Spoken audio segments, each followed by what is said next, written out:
Doy gracias a Dios por la oportunidad que nos da nuevamente de poder compartir de su palabra, ella que edifica y que bendice nuestras vidas. Y estoy junto al pastor Joel Rodríguez. Saludos, bendiciones. Y vamos a estar conversando un poco porque las últimas 4 semanas estuvimos hablando acerca de desafíos de Jesús.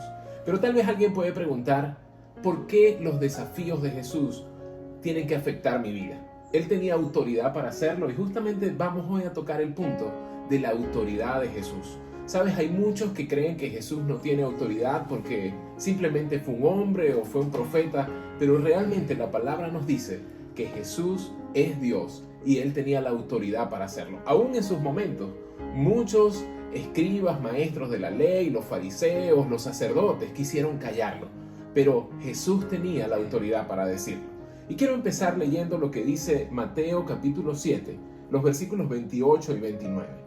Cuando Jesús terminó de decir esas cosas, las multitudes quedaron asombradas de su enseñanza, porque lo hacía con verdadera autoridad, algo completamente diferente de lo que hacían los maestros de la ley religiosa. Fíjense que Jesús podía hablar con autoridad. Ellos no lo habían escuchado en los sacerdotes, ni en los escribas, ni en los fariseos. Todos ellos hablaban, pero no cumplían lo que decían. Pero en cambio Jesús era un hombre que hablaba, o era Dios mismo, hablando con verdadera autoridad. Y tal vez hay personas que te puedan decir, ¿por qué sigues lo que un hombre dijo? Y realmente no es lo que un hombre dijo, es lo que Dios mismo quiso decir, porque Jesucristo es Dios mismo hecho hombre. Y qué interesante que podamos ver que Él tenía una verdadera autoridad. Momentos como cuando Él dijo, amen a sus enemigos. Imaginen eso. Cuando la ley decía, ley del talión, ¿verdad? Ojo por ojo, diente por diente. Pero Jesús dijo, ustedes escucharon eso, pero yo les digo, amen a sus enemigos. Imaginan la autoridad de Jesús hasta para el punto de cambiar el egoísmo, el pensamiento y el deseo del hombre. Bueno, el pueblo de Israel, los judíos, pues, no aceptaban su autoridad, porque no creían eso, sobre todo los sacerdotes, los escribas, los ancianos, ¿verdad? Que eran una casta que estaba allí encristada en esa época. Y bueno, la autoridad para ellos era su palabra, no la palabra del Señor Jesucristo.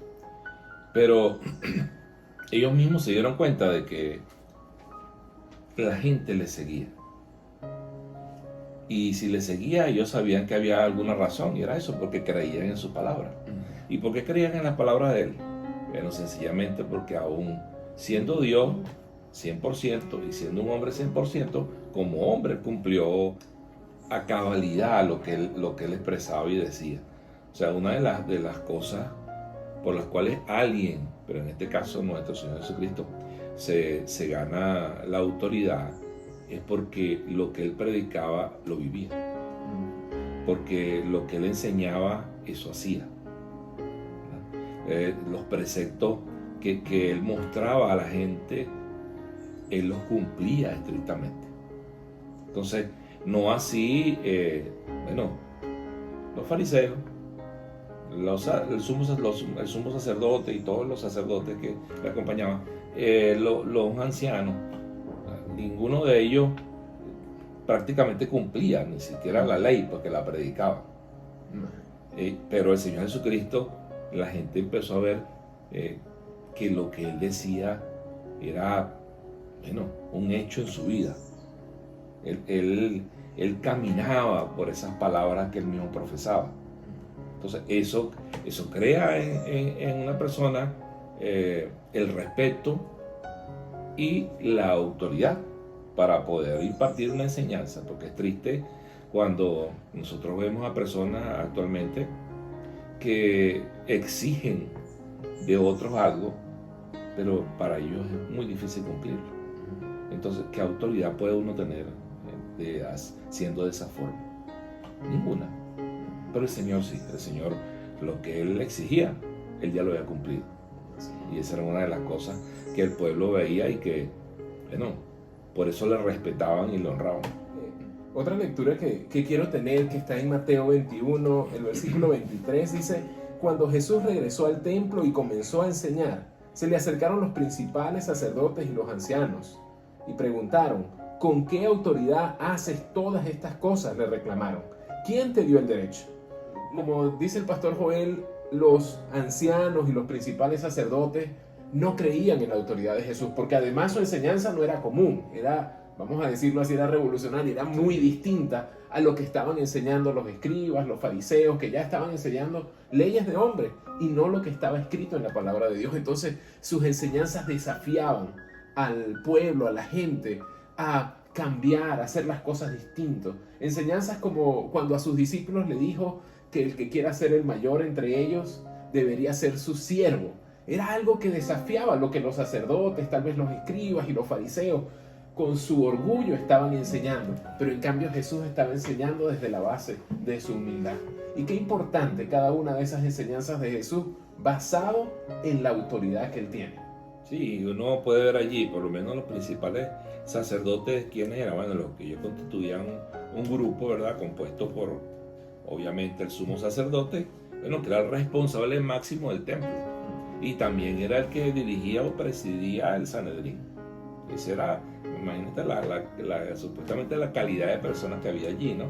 Y los otros, bueno, los escribas, bueno, ellos eran los que estudiaban, eran los fariseos, se preparaban en la ley, ellos enseñaban las doctrinas bíblicas, ¿verdad? Y los ancianos, bueno, los jefes de familia, los más viejos, pero también constituían una casta ellos, porque era como una nobleza, y ellos pertenecían también, había un representante de los ancianos en el Sanedrín. Entonces, supuestamente ellos, bueno, en ellos estaba la autoridad, pero ninguno cumplía, que era lo lamentable y triste, porque semejantes peticiones del Señor, como niégate a ti mismo y toma tu cruz, eso no lo hacían ellos, y no es fácil, porque ¿qué persona puede decir esto y verdaderamente cumplirlo? Pues casi nadie. Pero nuestro Señor Jesucristo pronunció estas palabras y las exigió a los demás. Niégate a ti mismo, toma tu cruz, tu deseo, lo que tú quieres, si no está acorde a lo que la palabra de Dios o lo que el Señor nos ha enseñado, déjalo a un lado y preocúpate entonces por lo que es, ¿verdad?, bueno, lo que es justo, lo que sirve y lo que puede ayudar a los demás, no lo que a mí me satisfaga. O sea, eran enseñanzas como el mismo pastor Esteban decía, era revolucionaria, pues. O sea, no era normal, eso estaba fuera de lo que ellos normalmente enseñaban, porque claro, ellos enseñaban algunas cosas, pero esas cosas no las cumplían. Pero escuchar eso de alguien y que ese alguien lo cumpla, eso es extraordinario. Entonces, ahí el Señor Jesucristo estaba ejerciendo una autoridad que aunque en parte, ¿verdad?, Dios mismo se la encomendó, pero él, como el mismo Dios siendo él, la cumplía. Bueno, eso fue un reto grande, porque como ser humano también él fue un hombre cumplidor de todo lo que él predicaba. Y fue un reto enorme para el que lo escuchaba. Y la Biblia nos dice, el apóstol Pablo, cuando escribe a los Colosenses, lleva en esta carta a enseñar acerca de esa autoridad de Jesús. Tal vez en la iglesia había esa duda de si las enseñanzas de Jesús eran lo correcto, pero el apóstol Pablo lo quiso dejar bien claro y bien firme. Cuando leemos en Colosenses 1, del 15 al 18, fíjense lo que dice, Cristo es la imagen visible del Dios invisible. Él ya existía antes de que las cosas fueran creadas y es supremo sobre toda creación, porque por medio de él Dios creó todo lo que existe en los lugares celestiales y en la tierra. Hizo las cosas que podemos ver y las que no podemos ver, como tronos, reinos, gobernantes y autoridades del mundo invisible. Todo fue creado por medio de él y para él. Entonces veamos que en primer lugar Dios está sobre toda la creación. Dios tiene autoridad sobre todo lo creado porque él lo formó. Y aún hoy todas las cosas, dice la Biblia, por él subsisten. Y seguimos leyendo. Él ya existía antes de todas las cosas y mantiene unida toda la creación. Cristo también es la cabeza de la iglesia, la cual es su cuerpo. Él es el principio, es supremo sobre todos los que se levantan de los muertos, así que Él es el primero en todo. Su autoridad es ser el primero en todas las cosas. Es autoridad sobre la iglesia porque es la cabeza de la iglesia, tiene autoridad sobre la muerte porque se levantó sobre los muertos y tiene autoridad sobre todo. Entonces, seguir las palabras de Jesús es una orden para nosotros, es un mandamiento a seguir, tiene que ser una norma de vida. Nuestra fe y nuestra práctica tienen que estar basadas en esas palabras, en esas enseñanzas, en la vida misma de Jesús y en lo que Él hizo por nosotros. Qué importante cada una de ellas. Por lo menos recuerdo una de las últimas que justamente citamos, al decirle, sígueme. El Señor nos llama y nos dice, sígueme.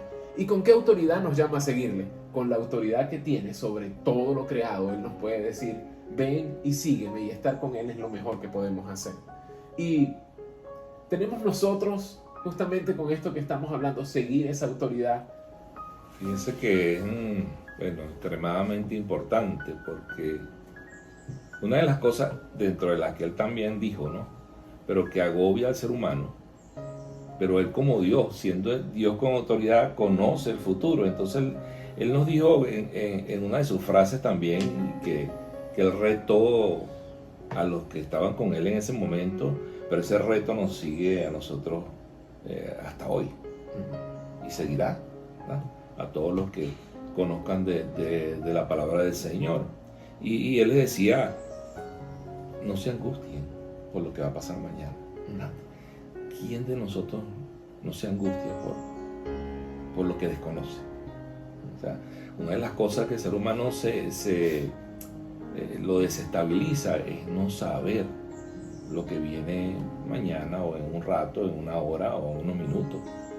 Entonces, cuando nos podemos empezar en eso, por supuesto que es posible que entre en nosotros la angustia y el desespero. Pero el Señor, por su omnisciencia, por ser Dios, y por esa autoridad que Él tiene, consejo, pero no se angustien por lo que viene, ¿no? ¿Por qué? Porque yo estoy con ustedes. ¿Por qué? Porque yo les sustento. ¿Por qué? Porque yo soy su sanador. O sea, Dios daba respuesta a las necesidades del ser humano, a la inquietud que ha habido siempre en el ser humano de conocer las cosas que vienen, ¿no? Que Dios, no nos ha dado el privilegio a nosotros de conocerlas y saberlas de antemano, pero que confiamos en que lo que venga está dentro de su voluntad y lo que suceda por su autoridad. Y qué importante poder poner en práctica lo que el Señor nos ha dicho. Cada palabra de Jesús, cuando leamos los evangelios, los libros de Mateo, Marcos, Lucas, Juan, qué importante es ver esas palabras que Él menciona, cómo le hablaba a sus seguidores, cómo le hablaba a sus discípulos, cómo llamaba la atención de aquellos que se le oponían, de los fariseos, de los escribas, cómo en cada situación Él tenía palabras tan valiosas. Nos habló del dinero, nos habló de las autoridades, nos habló de nuestra relación con Dios, nos habló de nuestra relación con los demás. Día tras día Él llama y nos desafía a vivir de la manera en que lo hace. Fíjense que Santiago 1:22 dice, no solo escuchen la palabra de Dios, tienen que ponerla en práctica. De lo contrario, solamente se engañan a sí mismos. ¿Sabes? No seamos como los escribas, como los fariseos, que en muchos casos se engañaban a ellos mismos al hablar de la palabra de Dios, pero no ponerla en práctica en sus vidas. Seamos la diferencia. No seamos iguales que aquellos que simplemente conocen tal vez mucho de la letra, pero ponen muy poco en práctica de lo que Jesús nos desafía a hacer y la manera en que nos desafía a vivir. Hay un versículo que está registrado en la palabra de Dios, en Juan 8:46, que verdaderamente, llama la atención, porque él siendo 100% hombre, uno podría decir que pudiese haber fallado en algo. Pero él les dice a ellos, fíjense que les pregunta, ¿verdad? Hace un interrogante, crucial para mí, es muy importante. Dice, ¿quién de ustedes puede con toda sinceridad acusarme de pecado?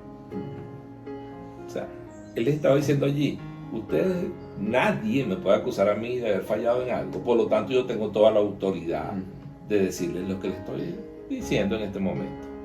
O sea, y entonces, es como llevar a reflexión, pues. Ajá, hay alguien que pueda lanzar la primera piedra hacia el Señor. No había nadie, no podía conseguirse alguien que pudiese haber conseguido un error, una falla, un pecado en nuestro Señor Jesucristo. Y por esa razón, Él era respetado, ¿verdad? Por esa y por otras tantas razones. Pero en este caso en particular, de que Él les pregunta, dice, bueno, ¿sí consideran creen ustedes que yo he pecado? Nadie podía responder que sí. Entonces, eso ganó a Jesucristo como ese hombre perfecto, ganó la consideración, ganó la reputación, ganó el respeto del pueblo que lo seguía. Y los otros, por supuesto, somos sacerdotes, los escribas, fariseos, todo eso que estaban allí. Sencillamente, como ellos sabían que no obedecían, que no eran cumplidores de la palabra, lo que había en ellos, en su corazón, era ira y celos hacia el actuar de nuestro Señor Jesucristo. Y siempre trataron de tenderle trampas. Y de hecho lo que ellos buscaban era que fuera juzgado y llevado a la cruz. Lo lograron parcialmente, pero nuestro Señor venció. Entonces, eso fue extraordinario. O sea, el modo en que Él actuaba, el modo en que Él predicaba, el modo en que Él caminaba en esas palabras que Él mismo predicaba. O sea, era un evangelio vivo. Así es. Era un evangelio vivo, lo que nuestro Señor Jesucristo predicó. Y bueno, hemos podido trabajar 16 desafíos de Jesús.